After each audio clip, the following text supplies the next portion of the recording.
এত সুন্দর সুন্দর এই মতিচুরের লাড্ডুগুলো কিন্তু সব কয়টা আমি নিজে বানিয়েছি। এটা আমার নিজেরই বিশ্বাস হচ্ছে না যে এত সুন্দর সুন্দর লাড্ডুগুলো আমি নিজে বানিয়েছি। আসলে মতিচুরের লাড্ডু বানানো যে এতটা সহজ এটা আমি সত্যি আগে জানতাম না। যদি জানতাম তাহলে বাহির থেকে আমি আর কখনোই কিনে খেতাম না। তো অনেক বেশি পছন্দ করি এই মতিচুরের লাড্ডুগুলো। আসলে আমি যে মিষ্টিটা অনেক অনেক বেশি পছন্দ করি এরকম কিছু না, বাট মতিচুরের লাড্ডু আমার অনেক অনেক বেশি পছন্দ। কয়েকদিন পর পরই কিন্তু বাহির থেকে আনিয়ে আমি খাই।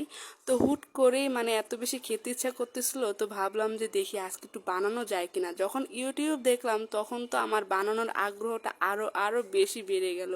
কারণ মাত্র দুইটা উপকরণ দিয়ে এই মতিচুরের লাড্ডুটা আমি বানিয়েছি, আর এতটা সহজ ছিল মানে কি আর বলবো। মানে ফার্স্ট টাইম বানিয়ে আমি এতটা সাকসেস হব এটা আমি স্বপ্নেও ভাবিনি।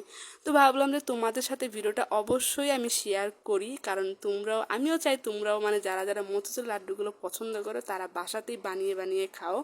তো ভিডিওটা শুরু করার আগে তোমরা কিন্তু আমার ভিডিও ভালো লেগে থাকলে লাইক কমেন্ট শেয়ার করে দিবা। আমার আইডি ফলো দেওয়া না থাকলে কিন্তু একটা ফলো দিয়ে দিবা।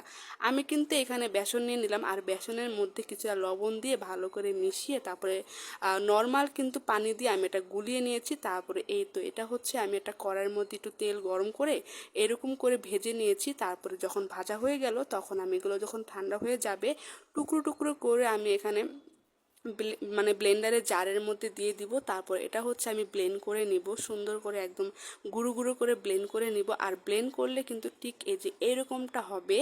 তো এই তো ব্লেন্ড করা কিন্তু হয়ে গিয়েছে। আর ভাবলাম যে এগুলোর মধ্যে যদি একটু বাদাম আর একটু কিশমিশ দিই তাহলে কিন্তু স্বাদটা আরও দ্বিগুণ হয়ে যাবে।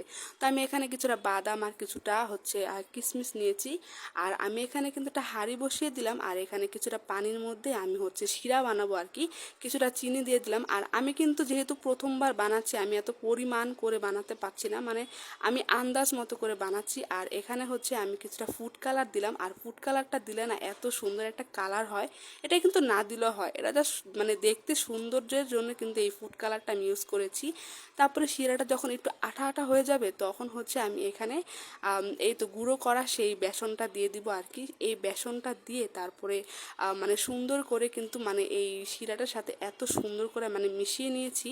তারপরে এখানে হচ্ছে সেই বাদামগুলো আমি এখানে দিয়ে দিলাম। তো বাদামটা দিয়ে ভালো করে কিন্তু আমি এখানে মিক্সড করে নিব। আর মিক্সড করার সাথে সাথে কিন্তু এটা নামিয়ে ফেলবো, মানে গরম গরম থাকা অবস্থায় কিন্তু এগুলো হচ্ছে মানে যেই লাড্ডুর আকৃতিতে আমি এরকম করে গোল গোল করে শেপ করে নিব। এটা এত সহজ, তোমরা দেখতেছো না, একদম সহজ। আর মানে নিজের হাতে লাড্ডু বানিয়ে খাওয়াটা এটা কিন্তু অনেক বড় একটা ব্যাপার। আর এটা না খেতেও অনেক বেশি মজা হয়, দেখতেই কি কিউট লাগতেছে না। তোমরা কিন্তু যারা যারা লাড্ডু পছন্দ করো এক্ষুনি বানিয়ে নাও, এটা কিন্তু সত্যি বলতেছি অনেক বেশি মজা হয়। আর কি কিউট হয়েছে না কমেন্টস করে জানাও তো কেমন হয়েছে।